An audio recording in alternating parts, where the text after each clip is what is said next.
Today I want to review the quantum numbers and then we're going to start going over electron configurations. So there's several rules that we have to follow when we write electron configurations. And electron configurations will help you to see how electrons are arranged in atoms. This will eventually help you to understand the patterns on the periodic table, to be able to predict how different elements will react just based on where they are on the periodic table, and will help you to understand how many bonds different elements form why they form the compounds they do. So the first rule that we have to follow when we write electron configurations is called the Pauli exclusion principle. This just says that no two electrons can have the same quantum numbers. They have to each have their unique address. So you can think about, like, remember going to the football stadium or to a concert. Your ticket will have a unique set of information.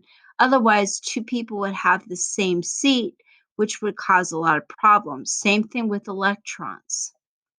So, what this means is that if we think about an atomic orbital, it can hold two electrons, but the electrons have to have an opposite spins. So remember, we have the principal quantum number, which is n. This signifies the energy level. We have the angular momentum quantum number, which is L. This tells us the energy sublevel, which signifies S, P, D, or F.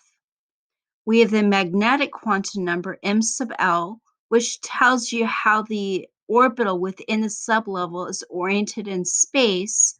And then the last quantum number is the spin quantum number, M sub S, which tells you the electron spin. So what this rule means that the electrons, one of these things has to be different for a pair of electrons. So even if the first three are the same, they have to have the opposite spin. So no two electrons can have the same set of quantum numbers. So actually, I'll skip this. Okay, so this just summarizes the different sublevels and also shows you how the number of orbitals in the sublevel goes up by 2 each time. So here we have S, P, D, and F. Okay, so what we're going to be doing next is electron configurations. And this just is a list of all the electrons in an atom or an ion, and it goes from the lowest to the highest energy. That's another rule called the off-ball principle. The electrons have to go in the lower energy first before they go into the higher energy. And just remember, according to the Pauli exclusion principles, there are two electrons per orbital, and that's the maximum. So what I want you to notice with this, and you don't have to write this down because we'll be doing this later, but what I want you to see here at the bottom is that the electron configuration goes from 1s to 2s to 2p to 3s to 3p to 4s and then to 3d, 4p, 5s, 4d. And what I want you to see is that the order doesn't quite make sense. So I want to go over why the order is the way it is first, and then I'm going to show you a device to help you to write your configurations correctly. Okay, so if we look at our energy levels, a lot of people would assume that the energy levels are spaced in equal distance apart. And remember, as we go up in energy level, there are more sub-levels present with the higher energy levels. So first energy level just has 1s, second one has 2s and 2p, third one has all the way from 3s to 3d, and the fourth one has all the way from 4s to 4f.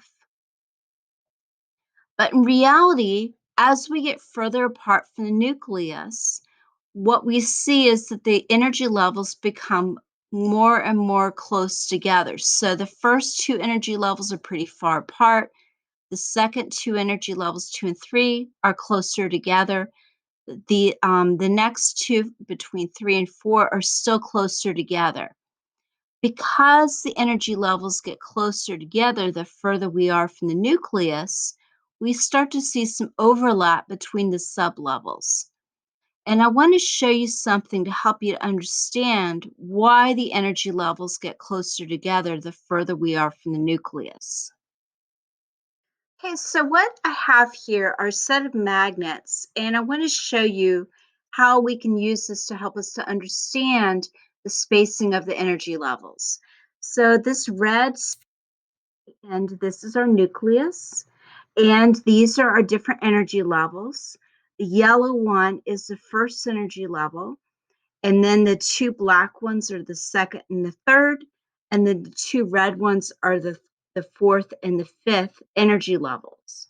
What I want you to notice is as we get further from the nucleus, what you should see is that the energy levels get closer and closer together.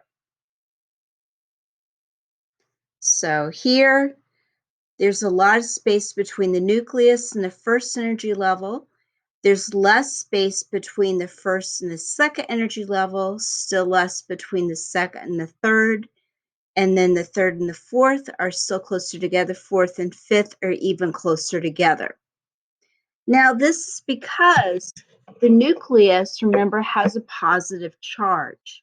The energy levels contain electrons, and those all have negative charges. The nucleus attracts the electrons in the different energy levels. But because all the energy levels contain electrons, they are repelling each other. So here we have that kind of that fight going on between the nucleus and attraction between the energy levels, and then the repulsion between the electrons in different energy levels. The attraction obviously wins, otherwise the atom would just fly apart. But this leads to the energy levels getting closer and closer together the further you are out away from the nucleus. Okay, so I found this just to help you also to see this overlap. But what we see is that here we have the nucleus, the first energy level, n is equal to 1. It only has one sublevel. Here we have the second energy level, n is equal to 2, which has two sublevels. When we get into energy level 3, we have three sublevels.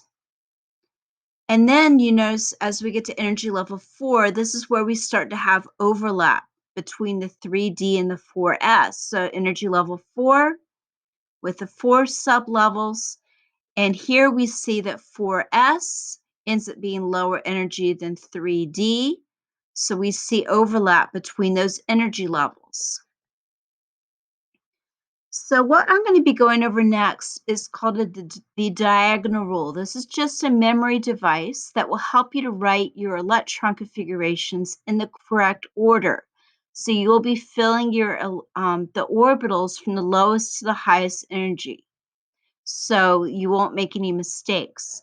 So here is that's what the diagonal rule looks like. Don't worry about writing this down. We're going to actually construct one and on a test or quiz.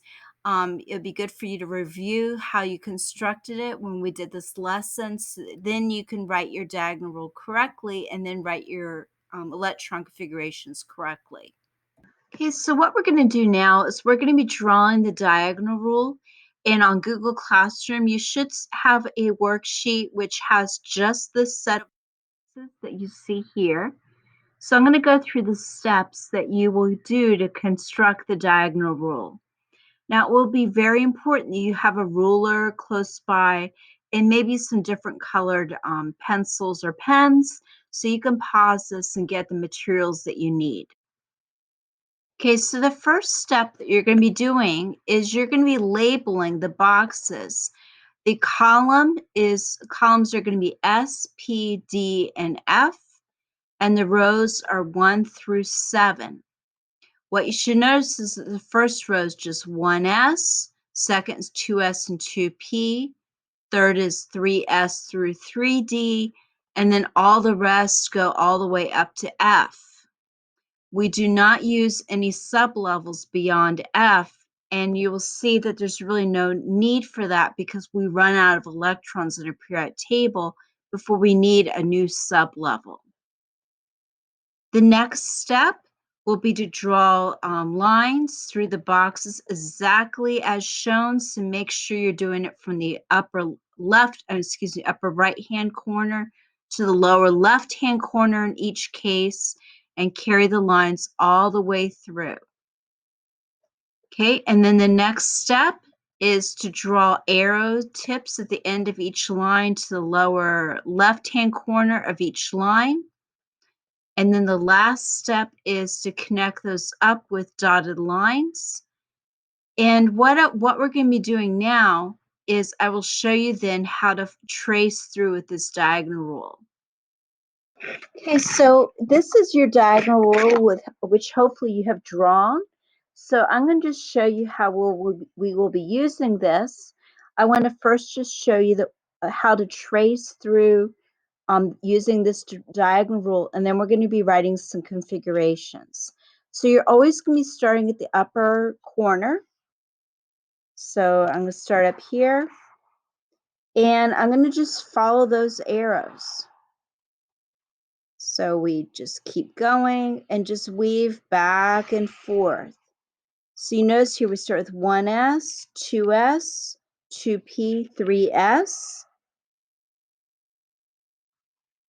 3p, 4s, 3d, 4p, 5s,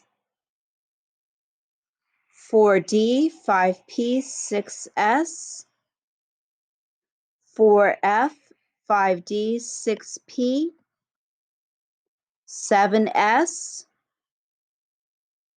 5f, 6d, 7p. We will never go beyond 7p. So what you should see is that when the dark blue line went through one of the boxes with the energy level and the sublevel, then we use that in our configuration. Okay, so that's how you trace through this. And now the next screencast will go through some configurations so you can see how to use your diagonal rule to write your configurations.